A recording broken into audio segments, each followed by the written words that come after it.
What's good, guys? It's your boy Kelso, and today I just want to talk about my thoughts on the upcoming OEM update for all the bikes. Triumph, Beta, the maxed, power band for every bike matching that speed or that same power band. And also what bike I think is going to be the absolute meta and or close to it, and my reasoning behind it. And first off, I just want to kind of go out in the bag. It will probably be in my favorite, the Yamaha 2024 250F. I mean, giving this bike the KTM or the Husqvarna's power band with also the torquiness of the Yamaha is kind of broken, right? They said right now every bike's going to have their own chassis, their own sprocket, gear, suspension, right? So every bike will be able to reach the same maximum velocity of the power band, but that does not mean like how you achieve that maximum speed, right? Because every bike has a different rear sprocket, or you can put on different rear sprockets and the power to it, right? So with that being said, I think the Yamaha 2024 is already broken as it is with how powerful and torquey it is. The only thing is it doesn't get up to the power band of a KTM or a Husqvarna or a Gas, just because they are Austrian bikes and quick shift does rule this game. I don't see the KTM, the Husqvarna not being picked anymore in this video game as well. That is going to be a high choice, high pick rate as well, just because you can't get away and you can't beat quick shift. They can't take it away from the game. It's literally how the bike is made. So that's literally why they do get us so defeated. But if that's what they're saying, to where they can make it to where every other bike has that kind of power band, then to each their own. I mean, you might see a TM out there now being able to reach that maximum power without getting limited, I should say. So that's gonna be cool for Fantics and all that. And then I do want to talk about the Triumph coming in. I mean, the Triumph's gonna be an absolute W. It's just a new bike instead of an actual model swap. So that's a whole new suspension, a whole new dyno that we actually get to test and see if it's gonna be actually available or worth it or beneficial. The Beta's coming out. I mean, dude, it's like a whole new ballgame. You're gonna see a lot of people maybe main those for a little bit and then see if they're gonna actually work. That's gonna be cool. I definitely gonna try to get my hands on that Triumph as soon as possible. Create some replica gear for Austin Forkner, Jalik Swole, you name it, man. I really do think that's something that I'm lacking. Now, it's not like the Triumph hasn't already been inside the game. We have the A kits and stuff like that actually did bring in the Beta and the Triumph already, but for the racing series for the pro scene is only OEM, so you got to know how those bikes are going to work with it and how it's going to gel. Now, do they make the bike absolutely phenomenal, like out the gate the most broken bike OP, or is this the way that they make it to where we're going to bring in a new two bikes, but how do we make it to where they're not going to cap anybody else's bike? So that's where I think the good reasoning is behind it.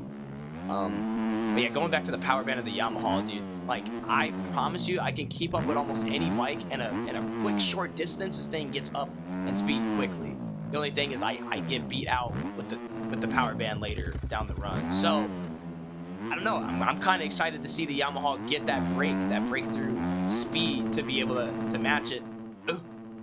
But I think that's going to be dope. Another thing I want to talk about is just the way we're moving forward with the OEMs. I think we're supposed to be getting them a week before we actually come out. Will any old suspensions actually work? Are they going to be the 2025 models? Are they going to be 2024 models? Because I believe we're all working 2023 models except for the YZ and a couple other bikes. So I would love to see a full dyno update and just the way the bikes are made. So hopefully we get a good testing. I know they are coming out before Supercross, so it's here coming up pretty quickly. With that also being said, I just kind of want to run some laps, see if I can actually put some heaters down, hit some big lines already. I do think the 1147, 1149 is here to stay. Nowhere, it's not going anywhere. I do think that, excuse me, I do think that gearing is absolutely OP. And another thing I want to talk about is dab. I can't believe I had this off, but this little setting, I might come out with a full video on it. This little setting that I never even put on is rider dab. I don't know why I had it off, but this thing actually has saved me so much in the corners and or made me stand up longer. I can literally stand longer through all of it. I think I want to talk about and touch upon that for the new OEM bikes. The cheat code right now is just standing almost everywhere. You can literally do third gear, stand through this whole thing, and turn the bike as if like you're floating on the floor. I wonder if that's going to be changed in the upcoming update to where maybe that'll be fixed. You know, you can't do that cheese as much. Are they going to stick with, you know, more grip, less grip for the tires? There's a lot of questions that I'm going to ask and that I haven't really checked out. So I'm really kind of asking this as general knowledge. So if you guys have read up on it, we're like, are they changing the tires again? Or are we keeping the same kind of traction? Stuff like that. Are we going to see a Poboso update as well? You know, do we need another Poboso update with these bikes coming out? That's going to be all of the questions asked for sure. Scrub here. Kind of just been riding the ride, but I don't know. Like things like this is going to be huge, you know. And then thinking about the 450s, right?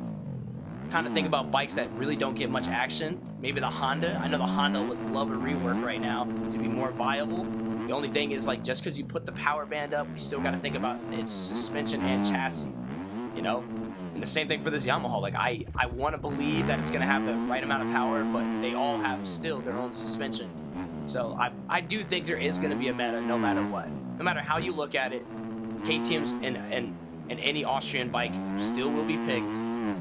You just got to give it with a grain of salt to where people can make it. Now, we have seen it to where top pros can outbeat a KTM or a Husqvarna on a Yamaha, Suzuki. Shoot, even speaking about the Suzuki Dukey, man, the Suzuki might be a power play now. And I think that's what they're trying to do. They're trying to see more bikes on the field.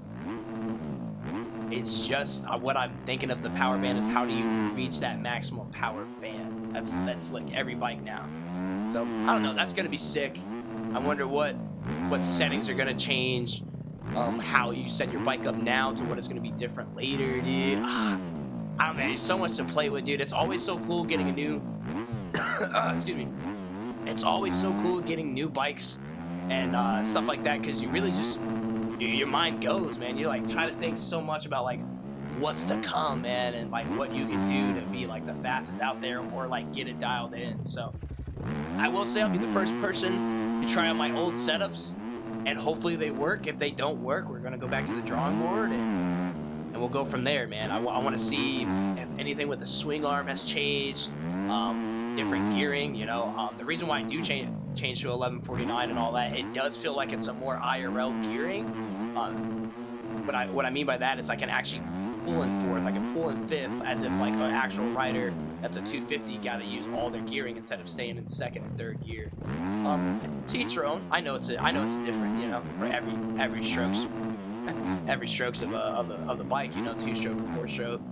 But I do think that's where it's at. I've seen a lot of potential, and that's what I'm running right now, dude. I can literally stay fourth gear as you can see and have so much RPM. So yeah, I don't know, man. But sky's the limit, dude. I really do want just new models, though. I want to see the model swaps that are coming out for the 2025 packs, the 2024.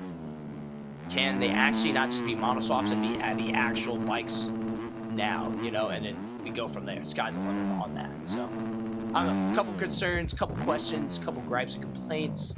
I really had to think about a gripe and complaint. I really can't think of it. I think the first time I thought it was, oh, so you're just going to make every bike the same.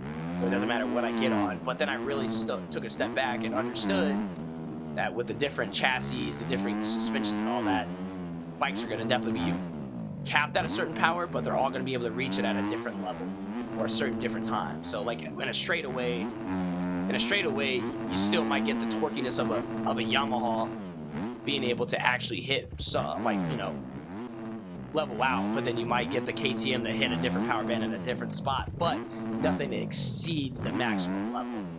I guess if I had to put that in terms, but I think that is where the difference is of being able to be on different bikes. Yeah, I mean, thank you guys for letting me yap, hearing me out. Let me know what you guys think down in the comment section if this is a W, or if you guys just thought they'd stay the same, and just come out with the Beta, the Triumph, which, I don't know. Now that I'm starting to think about it more, I think this update will be for the better, not the worse.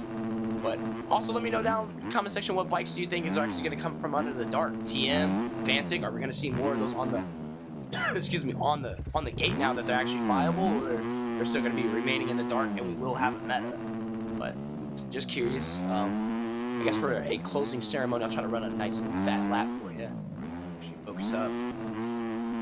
Scrub. Rub. Love this Yamaha though. I feel like I'm talking about this Yamaha being something, and I really just haven't shown you the potential of like actually pushing P, dude. Oh my goodness.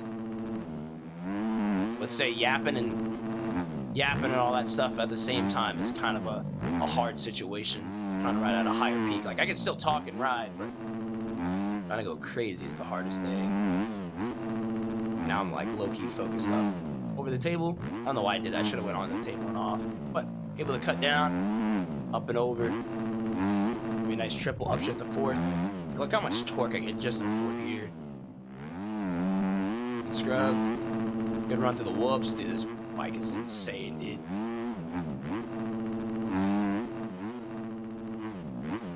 Funny. Scrub. Oh. I would say that's a good lap.